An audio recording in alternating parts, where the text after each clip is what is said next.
एक समय की बात है, उत्तर प्रदेश के एक छोटे से गांव में प्रीता नाम की विधवा महिला रहा करती थी, जो कि प्रेग्नेंट थी। उसके पति की मौत 2 महीने पहले ही हो गई थी, जिसके बाद अब वो अपनी सासू माँ राखी और नंद माहिरा के साथ रह रही थी।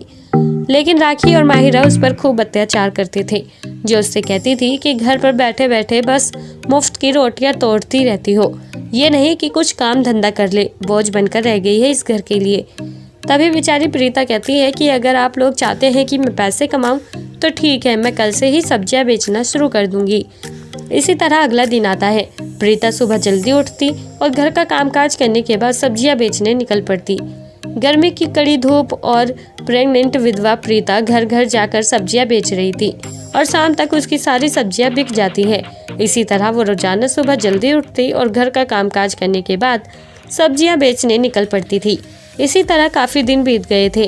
अब प्रीता की डिलीवरी भी हो गई थी, पर डिलीवरी होने के बावजूद भी उसकी सासू माँ और नंद उसे सब्जियां बेचने के लिए कहा करती थी और उनकी बात मानते हुए प्रीता को सब्जियां बेचने के लिए मजबूर होना पड़ता था। गोद में बच्चा, सिर में सब्जी की टोकरी और कड़ी धूप, इतनी मेहनत करने के बाद ही प्रीता को कुछ पैसे मिलते थे। तभी एक दिन जब प्रीता सब्जी बेचने जाती है, तभी वो एक कार से टकरा जाती है और उसकी सारी सब्जियां नीचे गिर जाती है।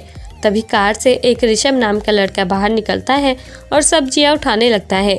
तभी प्रीता रोते हुए कहती है कि अरे साहब, आपने ये क्या कर दिया, मेरी सारी सब्जियां बर्बाद हो गई, अब मेरे पास पैसे कैसे आएंगे? घर जाऊंगी तो मेरी सासू माँ और नंद मुझसे पैसे मांगेंगे, मैं उन्हें क्या जवाब दूंगी? तभी ऋषभ कहता है कि अरे मुझे माफ़ कर दो, मैंने जानबूझकर कुछ भी नहीं किया। रही बात पैसों की, तो ये लो पैसे, नुकसान मेरी वजह से हुआ है तो भरपाई भी तो मुझे ही करनी पड़ेगी।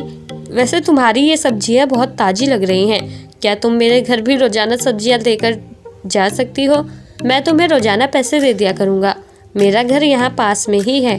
प्रीता कहती है कि जी साहब बिल्कुल, आप मुझे घर का एड्रेस बता देना।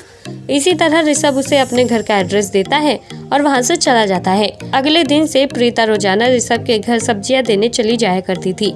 इसी तरह काफ़ी दिन बीत गए। तभी एक दिन ऋषभ प्रीता से कहता है कि तुम मुझे पसंद आने लगी हो, मैं तुमसे शादी करना चाहता हूँ, क्या तुम मुझसे शादी करोगी? तभी प्रीता कहती है कि साहब आप ये क्या कह रहे हैं, मैं एक विधवा हूँ और मेरा बच्चा भी है, आप अपनी ज़िंदगी बर्बाद करने में क्यों तुले हुए हैं? तभी ऋषभ कहता है कि मुझे इससे कोई दिक्कत नहीं है, बस तुम्हारी एक हाँ की ज़रूरत है। प्रीता ऋषभ की बातों को गहराई से सोचती है और आखिरकार उससे शादी करने के लिए अपनी हामी भर देती है। इसी तरह कुछ दिनों बाद ही विधवा प्रीता ऋषभ के साथ शादी कर लेती है और अपनी सास और नंद को छोड़कर अपने बच्चे और ऋषभ के साथ अपनी ज़िंदगी की एक नई शुरुआत करती है। तो दोस्तों, कैसी लगी आपको आज की हमारी ये कहानी? आप हमें कमेंट बॉक्स में कमेंट करके ज़रूर बताएं और साथ ही ऐसी और दिलचस्प कहानियाँ सुनने के लिए आप हमारे चैनल को सब्सक्राइब करना ना भूलें।